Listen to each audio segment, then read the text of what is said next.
టెస్టులకు good bye చెప్పేశాడు Australia star player David Warner. Sydney వేదికగా పాకిస్తాన్తో జరిగిన 3వ టెస్ట్ విజయంలోనూ కీలక పాత్ర పోషించాడు. దీంతో 3 టెస్టుల సిరీస్ను క్లీన్ స్వీప్ చేసింది ఆసీస్. వీడ్కోలు సందర్భంగా కాస్త భావోద్వేగానికి గురయ్యాడు వార్నర్. దీంతో 5 రోజుల క్రికెట్లో వార్నర్ శకం ముగిసింది. ఈ సందర్భంగా ఇరు జట్ల ఆటగాళ్లు అభినందనలు తెలిపారు. ఈ సందర్భంగా మాట్లాడిన వార్నర్ టెస్టులకు ఇదే చివరి రోజు అని భావించలేదని, సొంత ప్రేక్షకుల మధ్య చివరి మ్యాచ్ ఆడడం ఎప్పుడూ ప్రత్యేకమేనని చెప్పుకొచ్చాడు.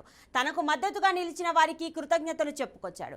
ఒక్కో అడుగు ముందుకు వేస్తూ ఇక్కడి వరకు వచ్చానని, తన విజయంలో ఫ్యామిలీ పాత్ర చాలా కీలకమైందని వర్ణించాడు.